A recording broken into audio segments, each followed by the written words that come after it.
Husband എനിക്ക് കൃപാസന മാതാവിൻ്റെ ഒരു ചെറിയൊരു ഒരു പടം എനിക്ക് ബർത്ത്ഡേ ഗിഫ്റ്റായിട്ട് തന്ന സമയത്തായിരുന്നു ഞാൻ മാതാവിൻ്റെ രൂപം കാണുന്നത് പോലും. അതിനു മുന്നേ ഞാൻ മാതാവിനെക്കുറിച്ച് ഇങ്ങനെ കേൾക്കുന്നുണ്ട്, പക്ഷേ വളരെ നല്ലതായിട്ടുള്ള കാര്യങ്ങളൊന്നും അല്ലായിരുന്നു. ഇവിടെ ഒത്തിരി ബിസിനസ് പരമായിട്ടുള്ള കാര്യങ്ങളാണ് ഇവിടെ എന്നുള്ള രീതിയിലാണ്, അതായത് ട്രോളുകൾ പോലെയാണ് ഞാൻ കേട്ടു തുടങ്ങിയത്. അതുകൊണ്ട് ഞാനിവിടെ വരുന്നതിന് വേണ്ടിയിട്ടൊരു ശ്രമവും നടത്തിയിട്ടില്ലായിരുന്നു. അപ്പം ഞങ്ങൾ ആ സമയത്ത് വളരെയധികം സാമ്പത്തിക പ്രതിസന്ധിയിലും രോഗാവസ്ഥയിലും കൂടെ എൻ്റെ കുടുംബം കടന്നു പോകുന്നതായിരുന്നു. ഞാനും എൻ്റെ ഭർത്താവും എനിക്ക് 2 കുട്ടികളും. അപ്പം ഞങ്ങളുടെ മുൻപിൽ ജീവിതം ഒരു ചോദ്യചിഹ്നം മാത്രമായിരുന്നു. ചെന്ന് കൈവയ്ക്കുന്നതെല്ലാം ഞങ്ങൾക്ക് നഷ്ടങ്ങൾ മാത്രമായിരുന്നു. 2019 എൻ്റെ ഹസ്ബൻഡ് കുവൈറ്റിലായിരുന്ന ജോലി നഷ്ടപ്പെട്ട് നാട്ടിലോട്ട് വന്നത് മുതൽ ഞങ്ങൾക്ക് വളരെ സാമ്പത്തിക ബുദ്ധിമുട്ടായി.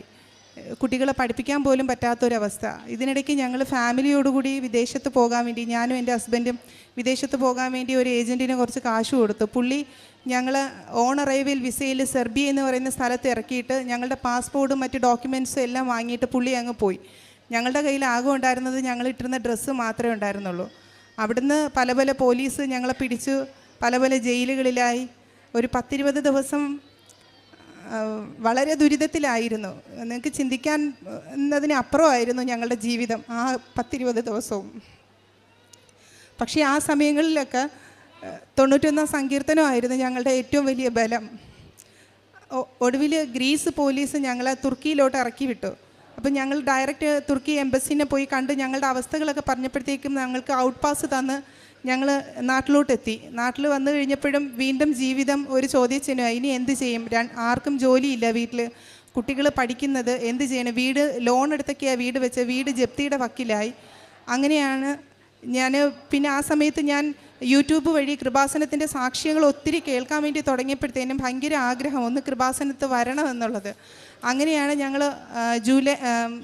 ഓഗസ്റ്റ് 23 2023 ഓഗസ്റ്റ് 23 ആദ്യമായിട്ട് കൃപാസനത്തിലോട്ട് വരുന്നത്. അപ്പോൾ ഉടമ്പടി എന്താണെന്നോ അതിനെക്കുറിച്ചൊന്നും എനിക്കൊരു ധാരണയില്ലായിരുന്നു. പക്ഷേ ഇവിടെ വന്ന ഉടനെ തന്നെ എൻ്റെ ഹസ്ബൻഡ് ഉടനെ പോയി ഉടമ്പടി എടുക്കുന്ന ടോക്കൺ എടുത്ത് എന്നെ ഉടമ്പടി ക്ലാസ്സിലോട്ട് കയറ്റി വിട്ടു. ഞാൻ പോയി ഉടമ്പടി എടുത്ത് വന്നു. പക്ഷേ അതിൽ ഒരു കാര്യങ്ങൾ എനിക്ക് എങ്ങനെയാണ് ഒരു ഐഡിയ ഇല്ലായിരുന്നു. ഉടമ്പടി എന്താണ് ഏതാണ് ഒരു ഐഡിയ ഇല്ലായിരുന്നു.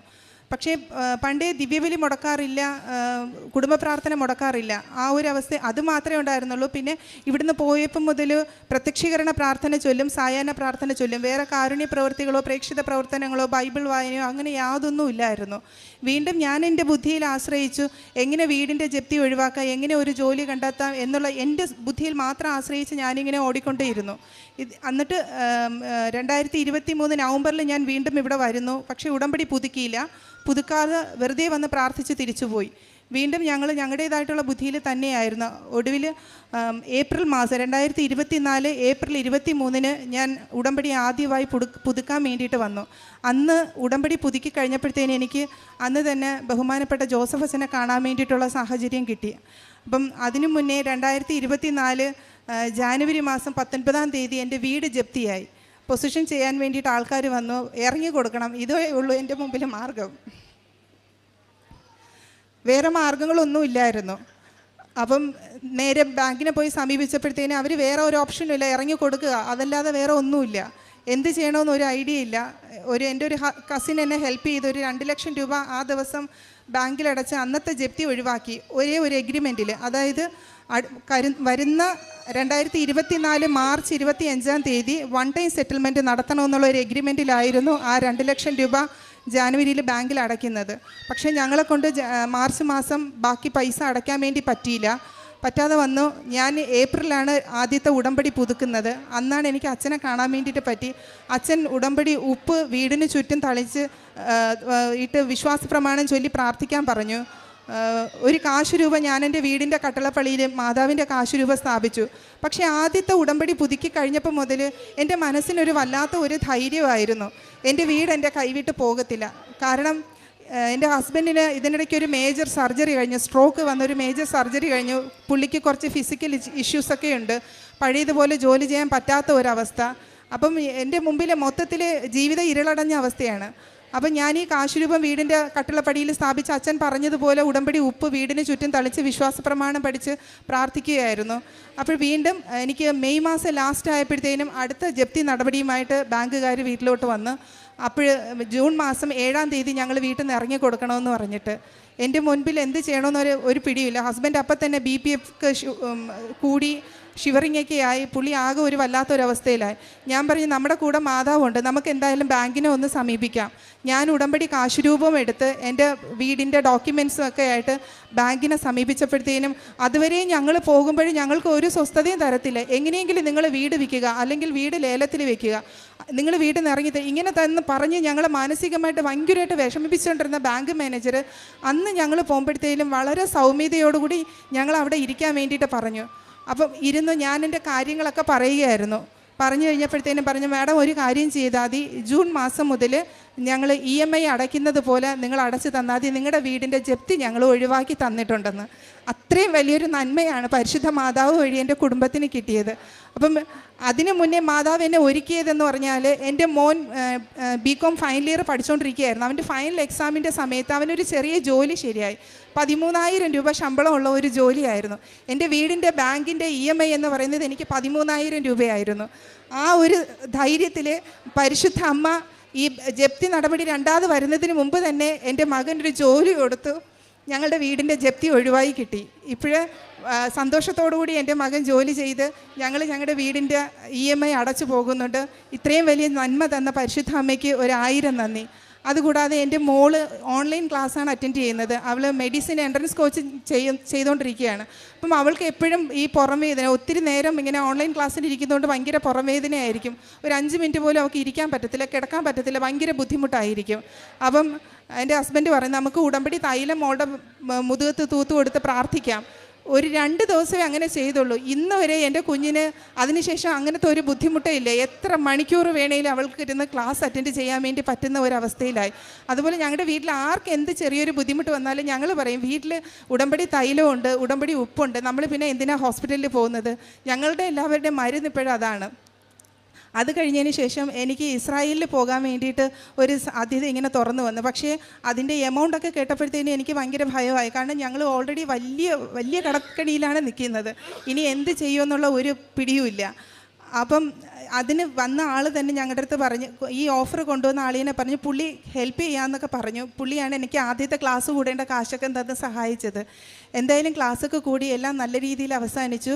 ഈ കഴിഞ്ഞ ജൂൺ മാസം എനിക്ക് ഫൈനൽ ക്ലാസ് ആയിരുന്നു. അതൊക്കെ കഴിഞ്ഞതിന് ശേഷം ഇത്രയും എമൗണ്ട് കണ്ടെത്തണം, വീട് ഒറ്റയ്ക്ക് വെക്കുക എന്നുള്ള ഒരു ഇത് മാത്രമേ ഉള്ളൂ. ബാക്കി പൈസ എങ്ങനെയെങ്കിലും കണ്ടെത്താമെന്ന് വിചാരിച്ച് വീട് ഒറ്റ വെച്ച് കുറച്ച് കാശ് കണ്ടെത്തി. ബാക്കി പൈസ എന്ത് ചെയ്യും? അപ്പോൾ ഒരാൾ ഹെൽപ്പ് ചെയ്യാമെന്ന് പറഞ്ഞു. ആ ധൈര്യത്തിലിരിക്കുകയായിരുന്നു. പക്ഷേ സമയമായപ്പോഴത്തേനും പുള്ളിക്ക് ഹെൽപ്പ് ചെയ്യാൻ പറ്റാത്തൊരവസ്ഥയായി. ഈ കഴിഞ്ഞ ഒക്ടോബർ മാസം 23-ാം തീയതി എൻ്റെ 3ാമത്തെ ഉടമ്പടി പുതുക്കലായിരുന്നു. ഞാൻ വന്ന് മാതാവിനോട് കരഞ്ഞ് പ്രാർത്ഥിച്ചു, മാതാവേ സാധ്യതകളൊക്കെ തുറന്നു വരുന്നു, എനിക്ക് കാശില്ല, ഞാനിനി എന്ത് ചെയ്യും, സഹായിക്കാമെന്ന് പറഞ്ഞ ആൾക്കിപ്പോൾ വളരെ ബുദ്ധിമുട്ടാണ്, എൻ്റെ മുമ്പിൽ ഒരു മാർഗ്ഗവുമില്ല. മാതാവിൻ്റെ അടുത്ത് ഒന്നും പറഞ്ഞില്ല. പക്ഷേ 26-ാം തീയതി എനിക്ക് ജപമാല റാലിക്ക് വരണമെന്ന് ഭയങ്കര ആഗ്രഹമായിരുന്നു. അപ്പോൾ ഞാൻ ഒരുപാട് കരഞ്ഞ് പ്രാർത്ഥിച്ചു. ഞാൻ ആദ്യമായിട്ടാണ് റാലിക്ക് പങ്കെടുക്കുന്നത്. അപ്പം റാലിക്ക് വരണം, എൻ്റെ കയ്യിൽ കാശില്ല, എനിക്ക് ഒരു മാർഗ്ഗവുമില്ല. ഇങ്ങനെ പക്ഷേ മനസ്സിൽ ഭയങ്കര ആഗ്രഹം റാലിക്ക് വരണമെന്ന്. ഞാനങ്ങനെ വളരെ വിഷമത്തിലിരിക്കുമ്പോൾ വെള്ളിയാഴ്ച ഉച്ചയായപ്പോഴത്തേനും എൻ്റെ ഒരു കസിൻ വിളിച്ചിട്ട് പറഞ്ഞു, നീ എനിക്കൊരു 2000 രൂപ കടം തന്നായിരുന്നല്ലോ, അത് ഞാനിപ്പോൾ നിനക്ക് ഗൂഗിൾ പേ ചെയ്തു തരാം. അപ്പം ഞാൻ ചേച്ചിയുടെ അടുത്ത് ആദ്യം പറഞ്ഞത് അതിരിക്കട്ടെ, കാരണം 31-ാം തീയതി എനിക്ക് ലോൺ അടയ്ക്കണം, ബാക്കി പൈസ കൂടെ കണ്ടെത്തി ലോൺ അടയ്ക്കേണ്ടതല്ലേ, ഇങ്ങനെ പറഞ്ഞെങ്കിലും പക്ഷേ ഒരു 10 മിനിറ്റ് കഴിഞ്ഞപ്പോൾ ഞാൻ പറഞ്ഞു, കുഴപ്പമില്ല, ആ കാശ് എനിക്ക് ഇട്ടേക്ക്, ഞാൻ നാളെ മാതാവിൻ്റെ അടുത്ത് പോകുന്നുണ്ട്, ലോണിൻ്റെ കാര്യം മാതാവ് നോക്കുന്നെങ്കിൽ നോക്കട്ടെ, എന്തായാലും എനിക്ക് റാലിക്ക് പോകണം. ഞാൻ വന്ന് റാലിക്ക് പങ്കെടുത്തു. റാലി പൂർത്തിയാക്കി വീട്ടിൽ പോയി. അന്ന് വെളുപ്പിന് ഞാനൊരു സ്വപ്നം കാണുകയായിരുന്നു. എനിക്കൊരു ഫോൺ കോൾ വരുന്നു. എനിക്ക് വിസ റെഡിയായി എന്ന് പറഞ്ഞൊരു ഫോൺ കോളും പിന്നെ ഒരു 111 എഴുതിയ ഒരു ഡിജിറ്റലും 3 ഡിജിറ്റൽ അങ്ങനെ ഒരു നമ്പരും കണ്ടു. ഞാൻ വേറെ ആരോടും ഒന്നും പറഞ്ഞില്ല. ഇങ്ങനെ ഒരു സ്വപ്നം കണ്ടു എന്ന് മാത്രമേ പറഞ്ഞുള്ളൂ. പക്ഷേ ഞാൻ ഈ 2000 രൂപ എടുത്ത് റാലിക്ക് വന്നതിൻ്റെ തൊട്ടടുത്ത ദിവസം എൻ്റെ ഒരു ഫ്രണ്ട് എനിക്ക് 10,000 രൂപ അയച്ച് തന്നിട്ട് പറഞ്ഞ്, ചേച്ചി അത്യാവശ്യത്തിന് ചിലവിന് ഇത് വെച്ചേക്കുന്നുള്ള രീതിയിൽ. അങ്ങനെ മാതാവ് വലിയൊരു അനുഗ്രഹം തന്നു. 31-ാം തീയതി ആയപ്പോഴത്തേനും എൻ്റെ ഏജൻസിയിൽ നിന്ന് വിളിച്ച് പറഞ്ഞ്, എൻ്റെ വിസ റെഡിയായിട്ടുണ്ട്, എന്നെ ബോംബെയിലോട്ട് കയറി പോകാൻ വേണ്ടിയിട്ട്. അപ്പം ഞാൻ ഈ വരുന്ന 11-ാം തീയതി ഇസ്രായേലിൽ പോകുന്നതിന് വേണ്ടിയിട്ട് ബോംബെയിൽ പോവുകയാണ്. ഇത്രയും വലിയൊരു അനുഗ്രഹം ചെയ്തു തന്ന പരിശുദ്ധ അമ്മയ്ക്കും തിരുക്കുമാരനും 1000 നന്ദി. ഉടമ്പടി ജീവിതത്തിൽ വന്നതിന് ശേഷം എന്ന് പറഞ്ഞാൽ എൻ്റെ ആത്മീയ ജീവിതം എന്ന് പറയുമ്പോഴത്തേക്കും നേരത്തെ ഞാൻ ഡെയിലി കുർബാനയ്ക്ക് പോകും, കുടുംബ പ്രാർത്ഥന ചൊല്ലും, ഇത് മാത്രമേ ഉണ്ടായിരുന്നുള്ളൂ. പക്ഷേ ഇപ്പോഴങ്ങനെയല്ല. എനിക്ക് ബൈബിൾ ഒരു ഹരവായി വായിക്കാൻ വേണ്ടിയിട്ട്, വായിക്കും തോറും വീണ്ടും വീണ്ടും വായിക്കണമെന്നുള്ള ഒരിത്. കിച്ചണിൽ നിൽക്കുമ്പോഴായിരുന്നാലും നന്മ നിറഞ്ഞ മറിയമേ സ്തുതികൾ ഇങ്ങനെ ഇടവിടാതെ ഇങ്ങനെ ചൊല്ലിക്കൊണ്ടിരിക്കണം. നേരത്തെ എന്ന് പറഞ്ഞാൽ പെട്ടെന്ന് ഷൗട്ട് ചെയ്യും. ഇപ്പോഴേ കുറച്ചൊക്കെ എനിക്ക് ഒന്ന് അഡ്ജസ്റ്റ് ചെയ്ത് ഒന്ന് ആത്മസംയമനം പാലിച്ച് സംസാരിക്കാൻ വേണ്ടി പറ്റുന്നുണ്ട്. കൂടുതൽ സമയം ദിവ്യകാരുണ്യത്തിൻ്റെ ഇരിക്കണമെന്നുള്ള അങ്ങനത്തെ ഒരു ചിന്തയൊക്കെ വന്നിട്ടുണ്ട്. കാരുണ്യ പ്രവൃത്തി എന്ന് പറയുമ്പോഴത്തേനും ഞങ്ങൾ എല്ലാ ആഴ്ചയിലും ഞങ്ങളുടെ വീടിന് തൊട്ടടുത്തൊരു വൃദ്ധസദനമുണ്ട്. വൃദ്ധസദനമല്ല, മെൻ്റലി ഡിസീസസ് ആയിട്ടുള്ള പേഷ്യൻസാണ് അവിടെ ധാരാളം ഉള്ളത്. അവർക്ക് ഞങ്ങളാൽ കഴിയുന്ന രീതിയിൽ ഭക്ഷണം ഞങ്ങൾ എല്ലാ തിങ്കളാഴ്ചയും അവിടെ എത്തിക്കാറുണ്ട്. പിന്നെ ആദ്യത്തെ ദിവസം ഇവിടുന്ന് ഉടമ്പടി പത്രം മേടിച്ചിട്ട് പോയിട്ട് തൊട്ടടുത്ത ഇടവകയിൽ വെച്ചിട്ട് ഞാൻ ഓടിക്കളയാണ് ചെയ്തത്. പക്ഷേ ഇപ്പം എനിക്ക് അങ്ങനെയല്ല. എനിക്കിപ്പം നാണക്കേടൊന്നും തോന്നാറില്ല. ബസ് സ്റ്റോപ്പിനെങ്കിൽ അവിടെ, വീടുകൾ തോറുവാണെങ്കിൽ അങ്ങനെ, ഹോസ്പിറ്റലിലാണെങ്കിൽ അങ്ങനെ, എനിക്ക് പറ്റുന്ന സ്ഥലങ്ങളിലെല്ലാം മാതാവിൻ്റെ പത്രം കൊണ്ട് നടന്ന് കൊടുക്കാൻ വേണ്ടിയിട്ട് എനിക്കിപ്പോൾ സാധിക്കുന്നുണ്ട്. കഴിയുന്ന ആൾക്കാരോടെല്ലാം എൻ്റെ ജീവിതത്തിൽ പരിശുദ്ധ അമ്മ ചെയ്തു തന്ന ഇത്രയും വലിയ നന്മയെക്കുറിച്ച് എത്ര തന്നെ വാദോരാതെ പറഞ്ഞാലും മതിയാകാത്ത വിധത്തിൽ അമ്മയെക്കുറിച്ച് ഒരുപാട് പ്രഘോഷിക്കാൻ വേണ്ടിയിട്ട് എനിക്ക് സാധിക്കുന്നുണ്ട്. ഇത്രയും വലിയ നന്മ എൻ്റെയും എൻ്റെ കുടുംബത്തിനും ചൊരിഞ്ഞു തന്ന പരിശുദ്ധ അമ്മയ്ക്കും തിരുക്കുമാരനും 1000 നന്ദി പറയുന്നു. മത്തായി ശ്ലീഹായുടെ വിശുദ്ധ സുവിശേഷം 7:25 മഴ പെയ്തു, വെള്ളപ്പൊക്കമുണ്ടായി, കാറ്റൂതി, അത് ഭവനത്തിന്മേൽ ആഞ്ഞടിച്ചു, അത് വീണില്ല, അത് വീണുപോയി. അത് ഭവനത്തിന്മേൽ ആഞ്ഞടിച്ചു, എങ്കിലും അത് വീണില്ല. എന്തുകൊണ്ടെന്നാൽ അത് പാറമേൽ സ്ഥാപിതമായിരുന്നു. ഇവിടെ ഒരു വലിയ വീഴ്ചയിൽ നിന്ന്, അതായത് എന്തൊക്കെ വീഴ്ചകളാണ്? ജപ്തി, അതുപോലെ ആ ജപ്തി ഒഴിവാകുന്നു. വിദേശത്ത് പോയി ഒരു 20 ദിവസത്തോളം വ്യാജ സർട്ടിഫിക്കറ്റ്, ഇവരുടേതല്ല, ഇവരുടെ കയ്യിലുള്ള പാസ്പോർട്ടെല്ലാം വാങ്ങിച്ചു വെച്ചിട്ട് ഇവർ ആ ഒരു അനുഭവം ഏറ്റുവാങ്ങുകയാണ്. തങ്ങൾക്ക് യാതൊരു രീതിയിലും മുമ്പോട്ട് പോകാൻ പറ്റാത്ത അവസ്ഥ. ഇങ്ങോട്ട് വന്നത് തന്നെ പല ജയിലുകളിൽ മാറി മാറി കഴിഞ്ഞ് അവസാനം ഒരു ഔട്ട് പാസ് കിട്ടി അങ്ങനെ ഇങ്ങോട്ട് വരികയാണ്. ഇവിടെ വന്നപ്പോഴും വീണ്ടും ദുരിതങ്ങൾ മാത്രം, ആത്മഹത്യ മാത്രം മുൻപിലുള്ള ഒരു കുടുംബം. ഒന്നും ചെയ്യാൻ പറ്റുന്നില്ല. ബാങ്കുകാർ വന്ന് ബഹളം വയ്ക്കുന്നു. തങ്ങൾക്ക് ഒരു വരുമാന മാർഗവുമില്ല.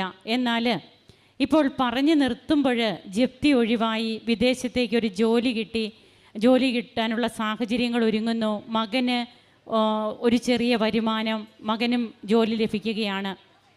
അപ്പോഴിവിടെ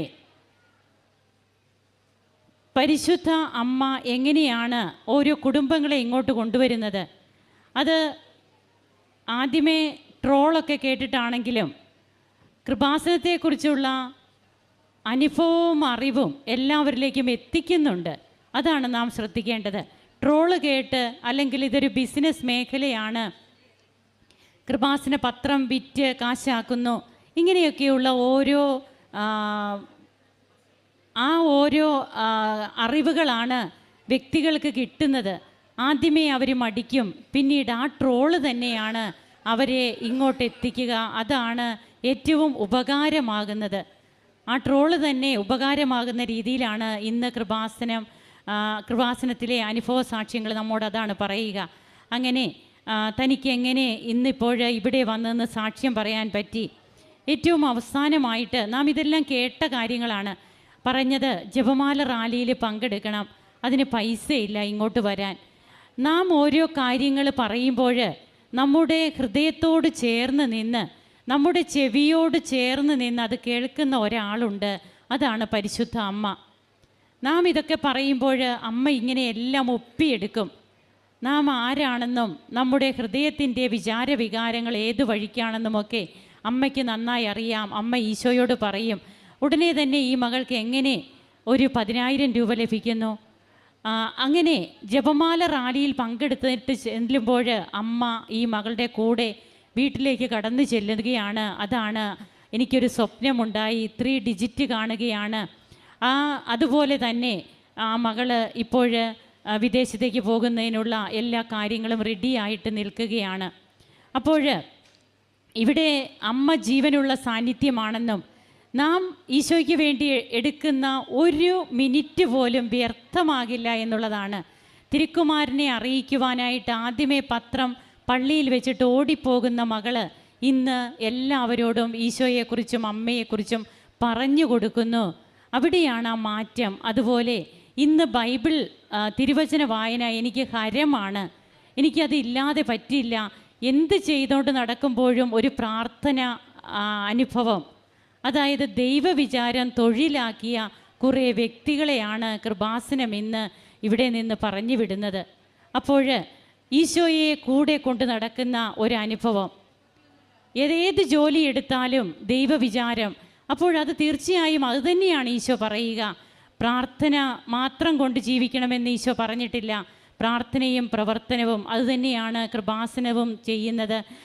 ഇന്ന് ഇവിടെ വന്ന് ഈ മകൾ സാക്ഷ്യപ്പെടുത്തുമ്പോൾ നാം കേട്ട തിരുവചനം പോലെ മഴ പെയ്തു, വെള്ളപ്പൊക്കമുണ്ടായി, കാറ്റൂതി, എല്ലാമുണ്ട്, എന്നാൽ തകർന്നു പോയില്ല.